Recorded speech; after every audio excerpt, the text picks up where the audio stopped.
You're 12 years old. 12. An age for scraped knees and stolen candy, for giggling with friends and believing in forever. But tonight, you sit frozen as your mother paints henna across your palms.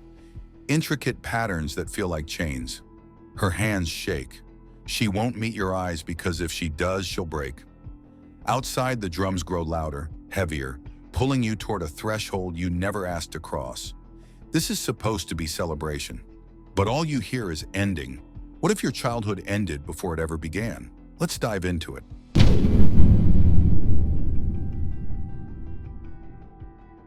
You remember the day things started to change. You were coming home from school, your backpack heavy with books, your mind light with dreams. Maybe you wanted to be a teacher, maybe a doctor.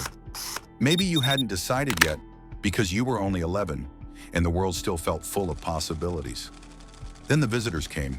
At first, you didn't understand why your father sat differently during these meetings. Straighter, more formal. Why your mother served tea with shaking hands. Why everyone kept glancing at you while pretending not to. The conversations happened in hushed tones, but you caught fragments. Words like suitable age and good match and dowry. She's growing up, they said, as if you weren't sitting right there. Times are hard, your father replied, his voice heavy with something you'd later recognize as guilt. You learned what those words really meant. Your family couldn't afford to feed everyone. Your younger brothers needed school fees. The drought had destroyed the crops for the second year running. And you had become a solution, not a daughter, not a child with dreams, a transaction that could ease the family's burden. In your community, this is how things have always been done. Generations of girls married young. It's tradition, they said. It's culture. It's protection. Because an unmarried girl is a risk, a burden, a mouth to feed. Better to marry her off young, to a man who can provide, to a family who will take responsibility for her. Your mother cried the night they made the decision. You heard her through the thin walls, heard your father's low voice trying to comfort her. It's for the best, he said. He's a good man. He'll take care of her. But nobody came to your room. Nobody asked you what you wanted. Nobody asked if you were afraid. Nobody explained what being a wife would actually mean. The date was set. 3 months. 12 weeks between childhood and whatever came next. Nobody asked you if you were ready.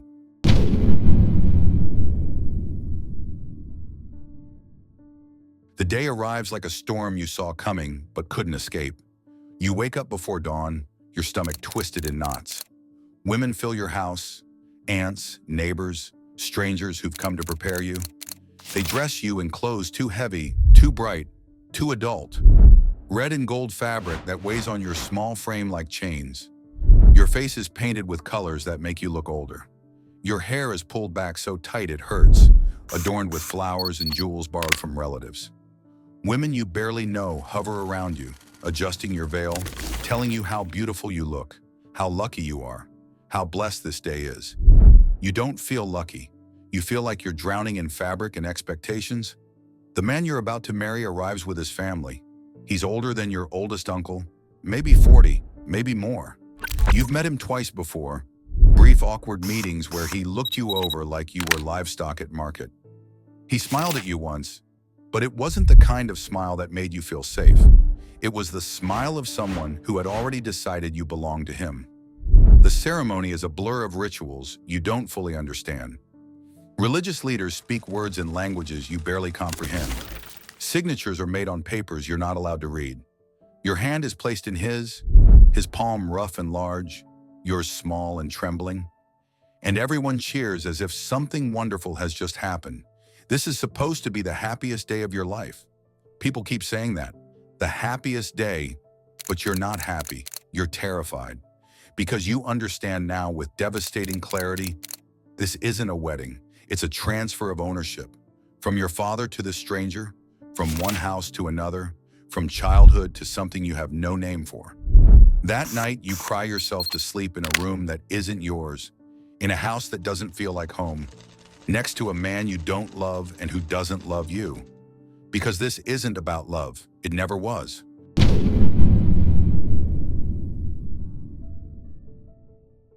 In the morning, everything is different. You wake up and realize with cold finality, you're not a daughter anymore. You're a wife, and being a wife means something entirely different than being a child. It means waking before sunrise to prepare breakfast for a family that isn't yours.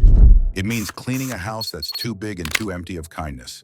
It means fetching water, grinding spices, washing clothes by hand till your fingers crack and bleed. It means serving your husband's family before you eat, speaking only when spoken to, keeping your eyes down and your voice soft. Your new family doesn't ask about your dreams. They don't care that you miss your friends, that you miss school, that you miss the sound of your mother's laughter when she was happy. When you mention wanting to continue your education, your mother-in-law laughs, a sharp, dismissive sound. School is for children, she says. You're a wife now. You're not supposed to miss anything. You're supposed to be grateful. Grateful for a roof over your head, grateful for food to eat, grateful that a man wanted you at all. But you're not grateful. You're lonely. Achingly, desperately lonely in a way you never knew was possible. You're surrounded by people, yet you've never felt more invisible, more trapped, more erased. You try to remember who you were before. The girl who loved to read, the girl who ran too fast and laughed too loud, the girl who raised her hand in class and wasn't afraid to ask questions, the girl who believed the world was big and full of wonder and that she had a place in it. That girl is fading, disappearing like morning mist. And in her place is someone you don't recognize. Someone small, someone silent, someone who has learned that her voice doesn't matter, that her wants don't matter, that she doesn't matter. Your childhood is a ghost now, something that haunts you in quiet moments when nobody's watching.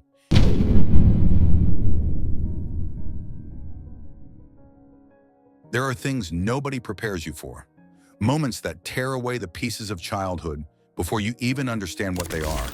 The world says you're ready, but your heart knows you're not. You're still a child, standing in a dress meant for a woman. They call it tradition, they call it duty, but what it truly is the quiet theft of a life that was never given the chance to bloom. You're told this is normal, that one day you'll understand. But how can a child understand being forced to grow up overnight? How can you learn love when the world teaches you fear first? The whispers follow you, in the markets, in the courtyards, behind closed doors. They say, be strong, be silent, be grateful. But inside you're breaking. Every heartbeat echoes a truth no one wants to hear. You were never given a choice. And when life demands more, when your body is pushed beyond what it can bear, there are no celebrations, only silence. No joy, only survival. Because deep down, everyone knows a child carrying the burdens of adulthood is not a blessing. It's a tragedy whispered between generations. But even in the darkness, there is a spark, a whisper of defiance that refuses to die. Because somewhere you remember what freedom feels like. The laughter of your friends, the warmth of the sun, the dream of what your life could have been. And that memory on that tiny ember becomes your rebellion. Every breath you take is proof that they did not erase you. Every tear that falls is a seed for change. You are not the silence they forced on you. You are the voice that breaks it. You are the reason the world must look closer, listen harder, and finally say, no child should ever be called a bride. Not now, not ever.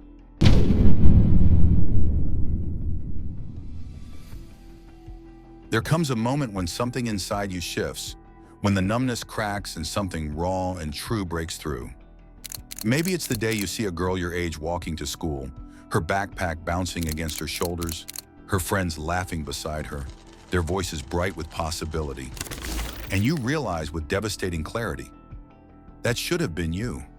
That could have been your life.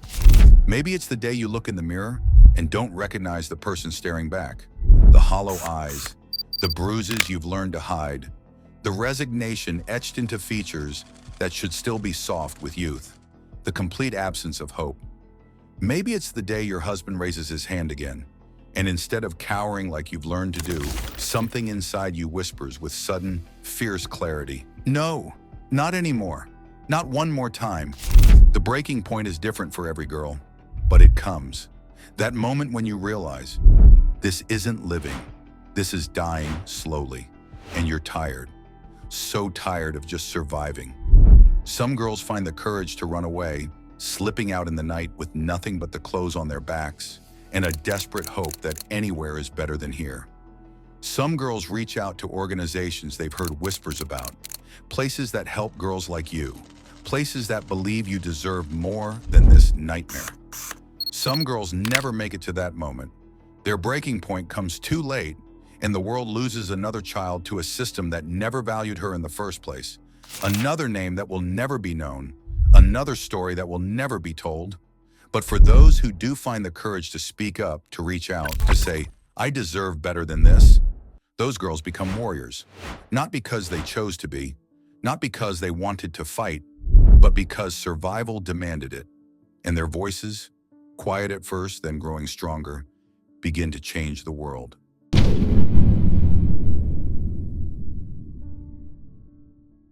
Around the world, there are people fighting for you, for girls like you, for the childhood that was stolen and the future that still might be possible.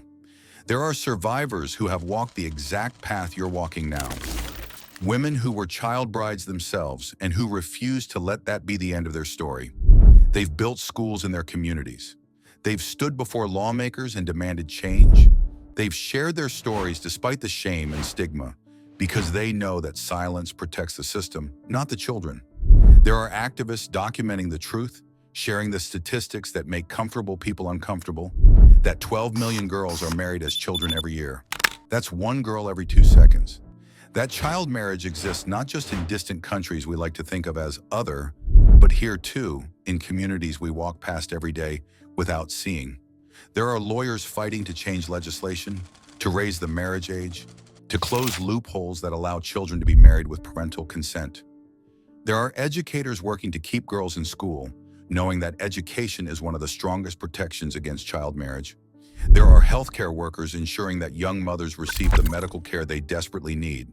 And there are girls who have escaped, girls who are still trapped, girls who are finding their voices even when the world tries to silence them. They're speaking up in their communities. They're refusing to let their younger sisters follow the same path. They're sharing their stories online, in documentaries, in courtrooms. They're refusing to be invisible anymore. Change is slow. Change is hard. Change requires challenging beliefs that have existed for generations, traditions that are defended as culture, even when they destroy lives. But it's happening, country by country, community by community, girl by girl. Every child who is saved from marriage is a victory. Every law that's passed is progress. Every family that chooses differently is a revolution. You deserve that world. Every girl does. A world where childhood is protected, where dreams are encouraged, where no child is sacrificed for tradition or poverty or pride. If you're watching this, you have power. Share these stories. Support organizations fighting child marriage. Speak up. Educate others. Refuse to look away, because every girl deserves to be a child before she's forced to be a wife. Every girl deserves to dream, because no child should wear a wedding ring before they've ever worn a school uniform.